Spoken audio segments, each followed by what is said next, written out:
जैसे कि हमने प्रतिशत चैप्टर स्टार्ट किया था, उसके कई लेक्चर्स ऑलरेडी हो चुके हैं, ठीक है, तो उनको भी आप जाके ज़रूर देखें, क्योंकि मैं उन्हीं प्रकार के प्रश्नों को लेकर आती हूँ जो आपकी परीक्षाओं में, हाल ही की परीक्षाओं में पूछे गए हैं, और कुछ वर्षों पहले भी उस प्रकार के प्रश्न देखे गए, ठीक है। तो मैं हर तरह के प्रश्न वही लेके आ रही हूँ जो पूछे जाते हैं। तो आप प्रीवियस जो लेक्चर्स है प्रतिशत के, परसेंटेज की, उसको भी ज़रूर देखें। तो चलिए आज कुछ और प्रकार के प्रश्नों को हम करने वाले हैं, ठीक है। तो ये आपको अगर दिख रहा हो तो ये आय, खर्चे और बचत से संबंधित प्रश्न हैं, और ये परीक्षाओं में पूछे जा रहे हैं, ठीक है। इस प्रकार के प्रश्न अक्सर परीक्षाओं में देखने को मिलते हैं, ठीक है। तो आज कुछ हम इस टाइप के प्रश्नों को भी हल करने का प्रयास करेंगे, ठीक है। तो पढ़ते हैं प्रश्न को हम। एक व्यक्ति अपनी आय का 60% खर्च करता है। कुछ भी उसकी आय रही होगी जिसका वो 60% खर्च करता है। यहाँ हम 100 मान लेंगे, क्योंकि मैंने बोला है परसेंटेज चैप्टर में आपको अधिकतर 100 मान के चलना है।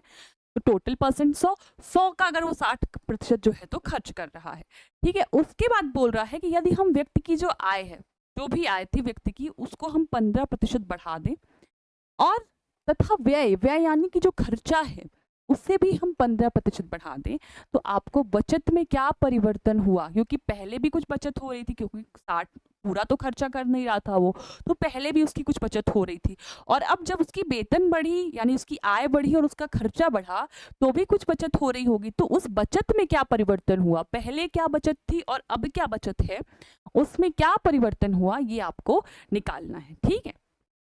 अब देखिए भाई, क्या होता है ना कि हमारी सैलरी पहले कम थी तो हम थोड़े कम खर्चे करते थे उस सैलरी के हिसाब से। सैलरी बढ़ी है तो हम खर्चे भी ज़्यादा करेंगे, है ना। अब हमारे पास पहले ऐसा एंड्रॉयड फ़ोन था, अब हम क्या करते हैं, आईफोन इस्तेमाल करेंगे, है ना।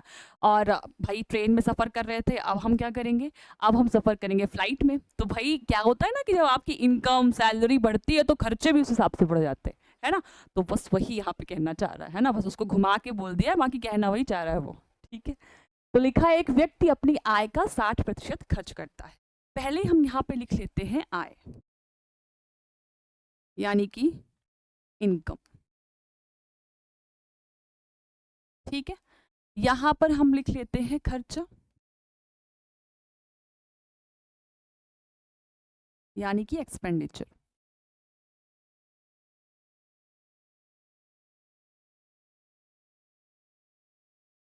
और बचत, यानी कि सेविंग्स, ठीक है। अब हम मान लेते हैं कि उसकी कुछ आय थी, मान लीजिए वो 100 थी, ठीक है। 100 का वो 60% खर्चा करता था, ठीक है। 100 का 60% 60 ही होगा, और 60 वो खर्चा करता था। तो अब आप मुझे बता सकते हैं कि मैम यदि वो 100 में से 60 खर्चा कर रहा था तो उसकी सेविंग्स कितनी हो गई, उसकी बचत कितनी हो गई। तो 100 में से 60 घटा देंगे तो क्या आ जाएगा, 40, यानी कि उसकी बचत कितनी हो गई, 40 हो गई, ठीक है। उसके बाद अगली लाइन पढ़िए, तो लिखा है यदि व्यक्ति की आय 15% बढ़ जाती है, तो 100 का 15% होगा 15, आप निकाल के देख लें, ठीक है। और उतनी बढ़ जाती है तो 100 का 15% 15, और 15 बढ़ गई तो 100 + 15 15। आप 100 का 15% निकाल के देख लीजिए। चलिए 15% को भिन्न में बदलेंगे तो नीचे 100 लगेगा, ये 100 पूरा कट गया, 15 आया, तो 15 बढ़ जाती है। यानी जब 15 बढ़ रही है तो अब उसकी जो इनकम है वो हो गई 115, ठीक है। उसके बाद बोल रहा है उसका खर्चा भी बढ़ रहा है, भाई अब इनकम बढ़ी तो खर्चा भी बढ़ रहा है उसका, तो 60 का 15% बढ़ जाता है। अब 60 का 15% आपको निकालना है। खैर 15% का आप भिन्न बता सकते हैं कि यदि 15% को भिन्न में बदलेंगे तो क्या आएगा, 3/20 आएगा, ठीक है। यहाँ से 0 0 कट गया, यहाँ से ये 3 कट गया, 9, यानी कि उसके खर्चे में 9 की बढ़ोतरी हुई। तो अब जो उसका खर्चा है वो हो गया 69। अब आप मुझे बता सकते हैं कि मैम यदि उसकी इनकम 115 है, उसमें से वो 69 खर्चा कर रहा है, तो उसकी बचत अब कितनी हुई। तो आप बताएंगे कि मैम हम इसमें 115 में से 69 को घटा देंगे तो हमारे पास बचेगा 46, यही बचेगा ना। तो उसकी बचत अब 46 हो गई, पहले 40 थी, अब क्या हो गई, 46 हो गई, यानी कि 6 का उसमें परिवर्तन हुआ है, ठीक है। 6 का परिवर्तन हुआ है, हमको प्रतिशत निकालना है कि बचत में कितने प्रतिशत परिवर्तन हुआ है। तो 6 का परिवर्तन हुआ है, और कितने में हुआ है, यानी पहले कितनी थी उसकी बचत, 40 थी, तो यहाँ पे 40 गुणे 100। ठीक है, अब इसको आप काट दें, यानी कि 3 × 5, 15% जो है उसके बचत में परिवर्तन हुआ है। ठीक है, तो 15% उसकी बचत में परिवर्तन हुआ है। 15% ही उसकी आय में हुआ, 15% ही उसका खर्चा भी बदला, और 15% ही उसके बचत में भी परिवर्तन हुआ है। ठीक है, तो इस तरह के प्रश्नों को आपको ऐसे करना है। अभी एक और प्रश्न, और एक दो प्रश्न हैं जो इसी तरह के हैं, उनको भी हम हल करेंगे। तो देखिए अगला प्रश्न आपका, एक व्यक्ति अपनी आय का 75% खर्च करता है। यदि व्यक्ति की आय 20% बढ़ती है तथा व्यय 10% बढ़ता है तो बचत में प्रतिशत परिवर्तन ज्ञात करें। ठीक है, तो हम फिर से लिख लेते हैं। ठीक है, आय यानी कि इनकम, ठीक है, यहाँ पे खर्चा, मैं एक्सपेंडिचर को ई लिख दे रही हूँ। ठीक है, और फिर बचत यानी कि सेविंग्स। ठीक है, तो अब भी हम फिर मानते हैं कि उसकी आय थी 100 और बोल रहा है 100 का 75% वो खर्चा करता है, तो 100 का 75% 75 ही होगा, तो 75 खर्चा करता है। अब आप मुझे बता सकते हैं कि मैम बचत क्या होगी, मैम सेविंग्स क्या होगी, तो 100 में से 75 घटा देंगे तो हो जाएगा 25। अब देखिए, यदि व्यक्ति की आय 20% बढ़ती है, ठीक है, अब आप मुझे बता सकते हैं 20% का फ्रैक्शन, मुझे बार बार करने की जरूरत नहीं है, 20% को भिन्न बदलेंगे तो 1/5 आएगा।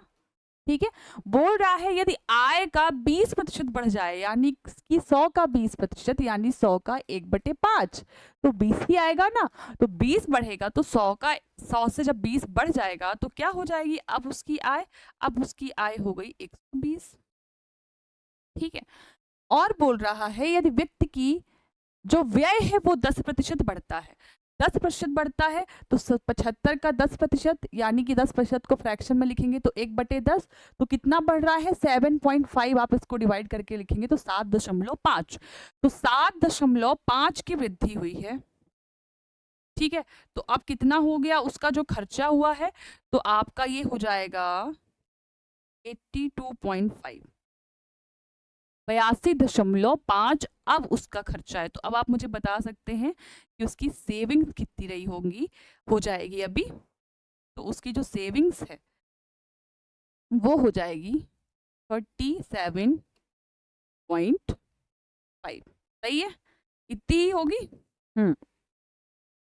हाँ ठीक है, अब देखिए, अब आप देखिए कि बचत में कितना परिवर्तन हुआ है, तो आप यहाँ से माइनस करके निकाल लीजिए कि भाई बचत में कितना परिवर्तन हुआ, कितना यहाँ से बढ़ा या घटा जो भी है, तो आप देखेंगे, तो आप निकाल लीजिए यहाँ से 37.5 है, 25.0 है, 5 7 में 5 2 3 में 2 1, यानी 12.5 का जो है तो परिवर्तन बचत में हुआ है। ठीक है, अब 12.5 का परिवर्तन हुआ तो है, पर किस में हुआ, पहले क्या थी 25 थी, पहले क्या थी 25 थी, तो 12.5 बट्टे 25 गुणे 100। आप चाहें तो ऊपर वाले का दशमलव हटा ले, मैंने आपको दशमलव हटाना सिखाया है। ठीक है, तो अगर इसका दशमलव हटाएंगे तो दशमलव की जगह 1 और दशमलव के आगे एक संख्या है तो 1 0 नीचे 10 हो जाएगा आपका। ये मैंने आपको प्रीवियस कुछ, जब मैं आपको शायद सर्ट्स और इंडाइसिस पढ़ा रही थी तब मैंने आपको दशमलव हटाना सिखाया था। ठीक है, तो ये दशमलव को भिन्न में कैसे बदलते हैं ये आपको मैंने बताया है। तो अब ये यहाँ से कट जाएगा 5 बार, तो ये आपका आ गया 50%, यानी कि जो बचत में परिवर्तन हुआ है वो आपका हुआ है 50% का। ठीक है, तो खर्चा जो वृद्धि, अगर आय वृद्धि हो पे 20% की वृद्धि हुई और खर्चे पे 10% की वृद्धि हुई है, तो जो बचत है उसमें 50% का परिवर्तन देखने को यहाँ पर मिल रहा है। तो इस तरह इस प्रकार के प्रश्नों को आपको करना है। ठीक है, चलिए आगे बढ़ते हैं। एक व्यक्ति 13,500 रुपये आय में से 9,000 रुपये व्यय करता है। यदि आय तथा व्यय में 13% तथा 9% की वृद्धि है तब बचत में परिवर्तन प्रतिशत ज्ञात करना है। कुछ भी नया नहीं है इसमें, आप इसको पहले जिस प्रश्न, जैसे पहले वाले प्रश्नों को कर रहे थे वैसे ही कर सकते हैं। अब देखिए कैसे, सबसे पहले आप यहाँ पे वही लिखिए जो आपने लिखा, फिर मैं आपको बताती हूँ कि इससे पहले ही जैसे प्रश्नों को हमने किया है वैसे कैसे करना है। ठीक है, चलिए अब खर्चे को मैं एक्सपेंडिचर ई से डिनोट कर देती हूँ और बचत को यानी कि सेविंग्स तो एस। ठीक है, आप क्या करिए, ये आपका आय है और ये आपका खर्चा है। अगर इसका हम अनुपात निकाल लें, क्या निकाल लें, अनुपात निकाल लें। ठीक है, और अब आप इसको हल करें, देखिए क्या आता है। ठीक है, अब ये और कट जाएगा,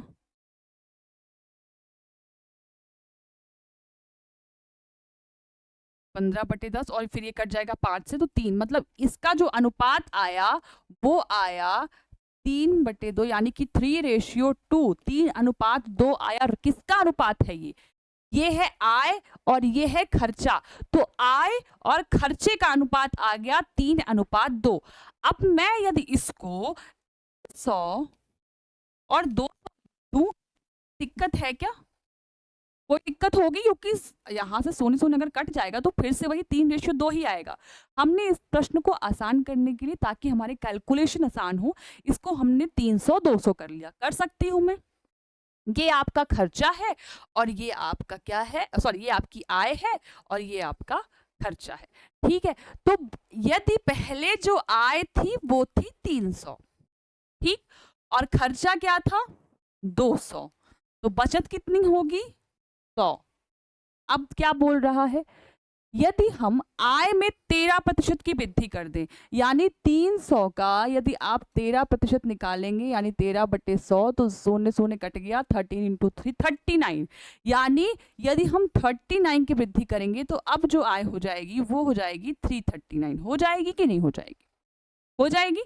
फिर यदि हम उसके व्यय में यानी कि खर्चे में कितने की वृद्धि कर दें, 9% की वृद्धि कर दें। ठीक है, आय में 13% की और व्यय में 9% की, तो अब 200 का 9% क्या हो जाएगा 18, यानी 18 की वृद्धि कर रहे हैं हम, तो 200 में 18 की वृद्धि हुई तो कितना हो गया, अब उसका जो खर्चा है वो 218 हो गया।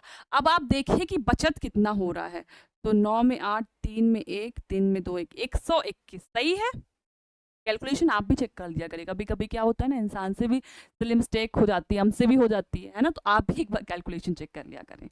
ठीक है, तो अब उसकी जो बचत है वो हो गई है 121, और कितने में पहले क्या थी 21 हो गई। और देखिए कितना डिफरेंस आया, कितना परिवर्तन हुआ है 21 का। ठीक है, परिवर्तन हुआ है, किससे में परिवर्तन हुआ, 100 से परिवर्तन होके ना 121 बना, तो 21 और 100 में परिवर्तन हुआ है तो नीचे 100, और क्योंकि हमें प्रतिशत निकालना है तो गुणे 100, यहाँ से ये 100 कट गया, यानी 21% का परिवर्तन हुआ है बचत में। तो अब मैं आशा करती हूँ कि इस प्रकार के प्रश्न आपको दे देगा तो आपसे बन जाएंगे। ठीक है, ये उम्मीद मैं आपसे अब कर सकती हूँ कि मैंने एक एक चीज, तीनों प्रश्नों को मैंने आपको हल करके बताया है, और ये प्रश्न कोई भी अलग नहीं था। हमने बस उसका अनुपात निकाल लिया और उसको अपनी सहूलियत के हिसाब से 300-200 कर दिया, और फिर वैसे ही जैसे मैंने पिछले प्रश्नों को आपको करवाया है। ठीक है, तो प्रश्न क्या होते हैं ना, वही होते हैं, उनको घुमा देता है कि आप उसमें घूमते रह जाए कि भाई ये क्या पूछ लिया, और एक्चुअल में पूछा वो कुछ वही होता है जो आप पढ़े हो, है ना। तो बस उसको आपको ध्यान से समझना है। ठीक है, अपनी थोड़ी दिमाग लगानी है, और बाकी कुछ भी कठिन नहीं होता है। अब चलिए, अब इस प्रकार के प्रश्न जिसमें गलती से उसने इसकी जगह इससे गुणा कर दिया, तो क्या प्रतिशत परिवर्तन होगा। ठीक है, अब जैसे लिखा, इस तरह के प्रश्न पूछे गए हैं। एक व्यक्ति किसी संख्या को 3/5 के स्थान पर, इस कोई संख्या थी जिसको 3/5 से गुणा करना था, उसके स्थान पर वो उससे 7/4 से गुणा कर देता है। तो आप बताइए कि जो भी गुणा करने में आता रहा होगा उसमें क्या परिवर्तन हुआ यदि वो उससे, इसकी जगह इससे करता है तो।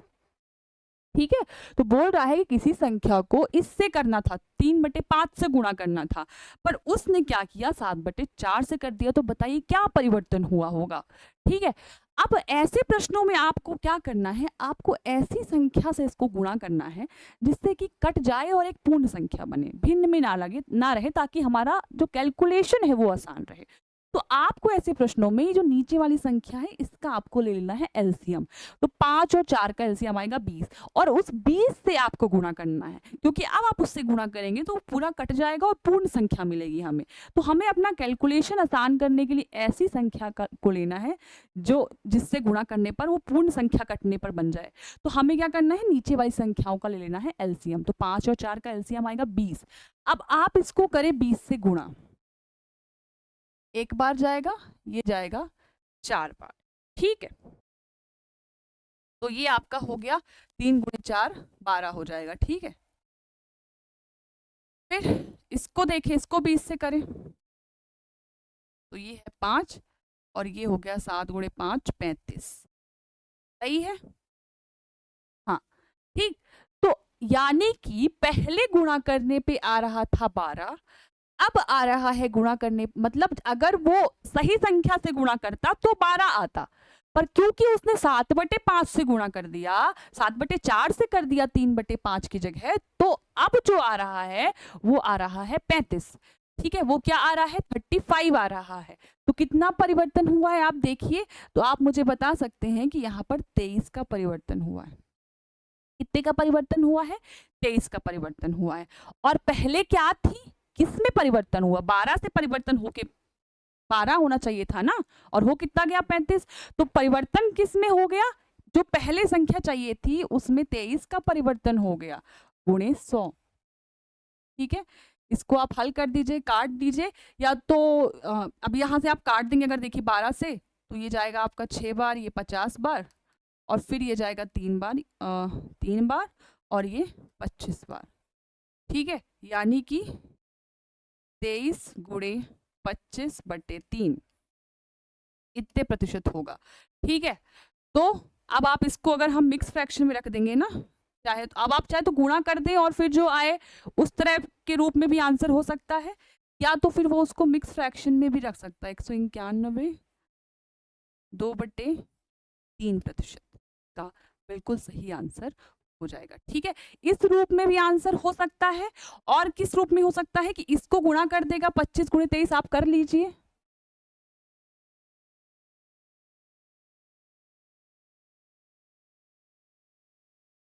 पाँच 7 5, ठीक है। तो यानी कि यहाँ पे ये भी आंसर हो सकता है 5 7 5/3%, ये भी हो सकता है, और ये भी उसी को मिक्स फ्रैक्शन में रख के ये भी हो सकता है, ठीक है। तो क्या करना है ऐसे प्रश्नों में, आपको समझ में आया। कुछ नहीं करना है, हमें ऐसी संख्या लेनी है, यानी कि नीचे वाली संख्याओं का एलसीएम लेना, उससे गुणा करना है, ठीक है। हमने 20 लिया, 5 और 4 का एलसीएम 20 आया, तो 12, यानी पहले गुणा करने पर 12 आता, और अब गुणा करने पर जब हमने गलत संख्या से, गलत भिन्न से गुणा कर दिया तो आ रहा है 35। कितने का परिवर्तन हुआ, 23 का, ठीक है। किस में परिवर्तन हुआ, 12 आना चाहिए था, 12 में परिवर्तन हो गया ना गलत संख्या से गुणा करने पर। तो 23/12 गुणे 100, और वही हल करने पर हमारा आया 575/3%, यानी कि 191 होल 2/3%, ठीक है। तो ये आपका उत्तर हो गया। चलिए आगे इस प्रश्न को भी करते हैं। एक विद्यार्थी एक संख्या को 4/3 के स्थान पर, अब उसको करना चाहिए था 4/3 से, उसने कर दिया 3/4 से। उसने किससे कर दिया, 3/4 से। मेरी आवाज आ रही है क्या आपको, ठीक है। तो अब आपको फिर से ऐसी संख्या लेनी है जो दोनों को कट कर दे। तो 3 और 4 का एलसीएम 12 आएगा, यहाँ पे गुणे 12, यहाँ पे गुणे 12, ठीक है। तो उससे आपको गुणा कर देना है, ये जाएगा 4 बार और यहाँ से जाएगा 3 बार, ठीक है। तो यहाँ आ रहा है 16 और यहाँ आ रहा है 9, यानी गुणा करने पर आना चाहिए था 16 यदि वो सही संख्या से गुणा करता, पर उसने क्योंकि गलत संख्या से गुणा कर दिया तो जो आ रहा है वो आ रहा है 9। तो कितने का परिवर्तन हो गया, अगर आप देखें तो 7 का परिवर्तन हुआ है, ठीक है। 7 का हुआ है और कितने में हुआ है, 16 में हुआ है, गुणे 100, ठीक है। अब आप इसको गुणा करके कट कर देंगे अगर, तो 8 से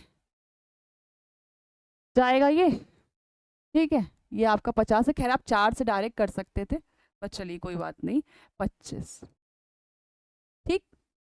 तो 7 × 25 कर लीजिए, अब कितना आएगा, 7 5 35 और 7 दूनी 14 3 17 175/4 सही है। हाँ 175/4% इसका सही आंसर होगा। इसको आप मिक्स फ्रैक्शन में भी रख सकते हैं, जैसे कि हमने पिछली बार प्रश्न को रखा ना, मैंने बोला कि इस रूप में भी आपको आंसर मिल सकता है और मिक्स फ्रैक्शन के रूप में भी मिल सकता है। इसको आप खोलेंगे तो आपको वही मिलेगा, ठीक है। तो बस अब इसको भी आप चाहे तो मिक्स फ्रैक्शन में रख सकते हैं, बाकी इस ऑप्शन के ऊपर डिपेंड करता है कि ऑप्शन कैसा दे रहा है। यदि ऐसे दे रहा है तो यही आंसर, अगर मिक्स फ्रैक्शन में दे रहा है तो खोल कर देख लीजिएगा, जिसको खोलने में ये आ रहा होगा वही आंसर हो जाएगा, ठीक है। चलिए अब ये भी एक उसी प्रकार का प्रश्न है, इसको आपको करना है, ये मैं आपके लिए छोड़ रही हूँ। इस तरह के 2 प्रश्न मैंने आपको कराए और अगला आपको ये वाला आपको खुद करना है, ठीक है। चलिए अब देखिए ये खपत वाला है, ठीक है ना, प्राइस बढ़ रही है तो खपत भी क्या हो रहा है, उस खपत में क्या परिवर्तन हो रहा है, ये यहाँ पर इससे रिलेटेड प्रश्न आते हैं, बहुत बार परीक्षाओं में पूछे गए। तो चीनी का दाम 16.2/3%, ये आपका लिखा हुआ है 16.2/3% बढ़ जाता है तथा परिवार की जो खपत है वो 20% यानी कि कंजप्शन 20% कम हो जाती है, तो कुल खर्च में परिवर्तन ज्ञात करें, ठीक। अब आप मुझे 16.2/3% का फ्रैक्शन बता सकते हैं कि मैम 1/6 होगा, ठीक है। अब देखिए पहले चीनी का दाम, ठीक, और यहाँ पर खपत, यहाँ प्राइस, यहाँ पे कंजप्शन, ठीक है, कंजप्शन यहाँ पे, ठीक है। खपत ये आपका दाम हो गया यानी कि प्राइस, ये खपत यानी कि कंजप्शन, ठीक।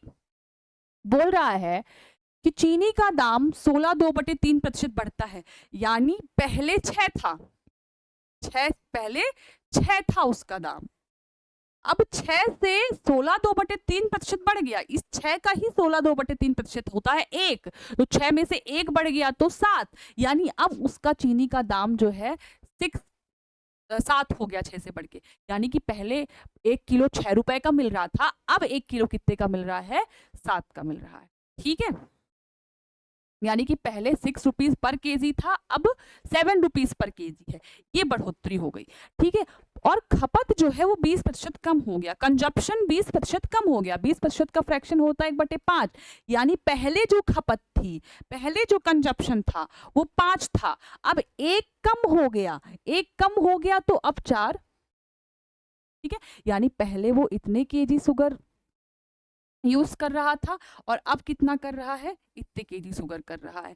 पहले प्रति किलो 6 रुपए की शुगर मिल रही थी, अब प्रति किलो 7 रुपए की मिल रही थी, क्योंकि बढ़ गई भाई, महंगाई हो गई, तो अब वो लोग अपने कम खर्चा करने लग गए, है ना। तो अब आप देखिए कि पहले वो 5 केजी इस्तेमाल कर रहा था, ठीक है, और हर केजी 1 केजी कितने का था, 6 का, तो यानी उसका कितना खर्चा हो रहा था, खर्च कितना हो रहा था, 30, खर्च यहाँ पे खर्च लिख लेते हैं हम, ठीक है, यानी कि एक्सपेंडिचर, ठीक है, खर्च, तो खर्च कितने का हो रहा था, 30 रुपए, ठीक है। अब बाद में क्या हुआ, दाम बढ़ गया, 6 से 7 हो गया, 1 किलो शुगर अब 7 में मिल रही है, 1 किलो चीनी अब 7 में मिल रही है, तो उसका जो खपत है वो भी कम हो गया 4, तो अब कितना खर्चा हो रहा है, 7 गुणे 4 28, 1 केजी अगर 7 रुपए का है तो 4 केजी 7 गुणे 4 28 रुपए का होगा, देखिए कितने का परिवर्तन हो गया उसके खर्च में, तो 2 का हुआ और कितने में हुआ, पहले 30 था 30 में हुआ, तो 30 गुणे 100, ये यहां से 0 0 आपका कट गया, तो 20/3%, ठीक है। इसको आप लिख सकते हैं 6/2, आपका सही आंसर होगा। ये भी आंसर ऑप्शन में हो सकता है और ऐसा भी हो सकता है, तो जैसा भी हो उस हिसाब से आपको देख लेना है, ठीक है। तो समझ में आया कैसे करना है इस तरह के प्रश्नों को। पहले चीनी सस्ती थी तो भाई खपत भी ज्यादा हो रही थी, ज्यादा यूज, लोग ज्यादा खरीद रहे थे, खपत ज्यादा थी। अब जब उसकी चीनी का मूल्य बढ़ा दिया, उसका प्राइस बढ़ा दिया, उसका दाम बढ़ा दिया, तो अब जो लोग हैं कम खर्चा करने लगे, है ना। तो अब पहले 5 केजी शुगर अगर वो ले रहे थे, अब वो 4 केजी ही ले रहे हैं।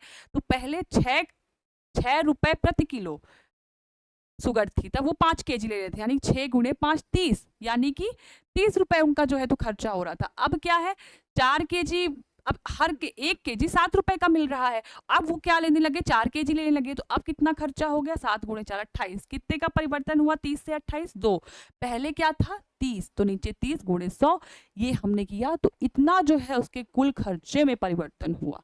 ठीक है, तो इस तरह के प्रश्नों को आपको ऐसे करना है। आगे देखें, सिनेमा हॉल की टिकट की 57 1/7% बिक्री बढ़ जाती है। ठीक है, बिक्री मूल्य और आमदनी, चलिए यहाँ पे बिक्री मूल्य और आमदनी की बात हो रही है, यानी कि सेल और मूल्य यानी कि प्राइस और आमदनी यानी इनकम। ठीक है, बोल रहा है यदि सिनेमा हॉल की टिकट की बिक्री 57 1/7% बढ़ जाती है, इतना बढ़ जाती है, अब इसका फ्रैक्शन आप मुझे बताइए क्या होगा, इसको भिन्न में बदलेंगे तो क्या आएगा, तो ये आपका इसका जो भिन्न होगा वो होगा 4/7, आप निकाल के देख लें। बाकी मैंने आपको टेबल दी थी परसेंटेज के पहले वीडियो में, वो आपको याद होनी चाहिए, वो याद है तो आपको ऐसे प्रश्न जो है बनते जाएंगे। और जो प्रतिशत की मान उस टेबल में नहीं है तो आप जो प्रश्नों में आ रहे हैं नए नए प्रतिशत वो आप उसमें ऐड कर लें। ठीक है, उसका फ्रैक्शन मान, उसका भिन्न मान क्या होगा, इसका होगा 4/7, यानी कि पहले जो हॉल की टिकट की बिक्री 7 थी और अब बढ़कर हो गई 11। पहले कितनी थी 7 थी और 7 का 57 1/7% बढ़ गई और 7 का ही प्रतिशत मान होता है 4, तो 7 में से 4 बढ़ गई तो 7 4 11। ठीक है, उसके बाद तथा मूल्य 16 2/3% बढ़ गया। इसका भिन्न तो आपको पता है कि 1/6 होता है, मूल्य 16 2/3% बढ़ गया, यानी पहले 6 था, अब 6 + 1 हो गया 7, यानी अब उसका मूल्य हो गया 7। तो अब आमदनी देखिए 7 गुणे 6, पहले 42 थी, अब आमदनी कितनी हो रही है 11 गुणे 7 77 77। तो आमदनी में देखिए कितने का परिवर्तन हुआ है, तो आप मुझे बता देंगे कि यहाँ से इसको माइनस कर दीजिए, 7 में 2 5, 7 में 4 3, इतने का परिवर्तन हो रहा है 35 का। पहले क्या थी 42 थी, तो 35/42 गुणे 100। ठीक है, इसको 7 से काट दे, 5 बार जाएगा, ये 6 बार जाएगा। अब चाहे तो अभी इसको और काट दे, 2 से काट दे तो ये 3 बार जाएगा, ये 50 बार जाएगा, यानी कि 250/3%। ठीक है, इसको अगर आप मिक्स फ्रैक्शन में लिखना चाहेंगे तो क्या लिख सकते हैं, 83 1/3%, 83 1/3%, सही है। हाँ, तो ये आपका आंसर होगा, या तो ये हो सकता है और या तो ये हो सकता है। ठीक है, 250/3% या 83 1/3% इसका बिल्कुल सही आंसर हो जाएगा। ठीक है, तो ये आज कुछ प्रश्नों को हमने हल किया है। ठीक है ना, हमने चीनी वाले या जैसे कि ये वाले होते हैं कि अगर उनकी बिक्री में बढ़ोतरी हो गई या फिर उसका मूल्य बढ़ गया तो खपत में क्या परिवर्तन हुआ। ठीक है, उसने पहले क्या खर्चा हो रहा था और अब क्या खर्चा हो रहा है, इस तरह के प्रश्नों को हमने किया। हमने बात की कि यदि किसी संख्या से गुणा करना था, उसने किसी और संख्या से गुणा कर दिया तो क्या परिवर्तन हो रहा है। और शुरू में जो हमने प्रश्न किए उसमें हमने कैसे प्रश्नों को किया, आय व्यय से संबंधित, कि पहले उसकी आय ये थी, इतना व्यय कर रहा था, आय में बढ़ोतरी होती है, व्यय में बढ़ोतरी होती है, तो बचत में भी परिवर्तन हो रहा है, तो बचत में क्या परिवर्तन हुआ। इस प्रकार के प्रश्नों को भी हमने हल किया। तो आशा करती हूँ आपको आज का वीडियो पसंद आया होगा। तो अगर पसंद आता है तो लाइक करें, शेयर करें, सब्सक्राइब करें। मिलते हैं नेक्स्ट वीडियो में। बहुत बहुत धन्यवाद।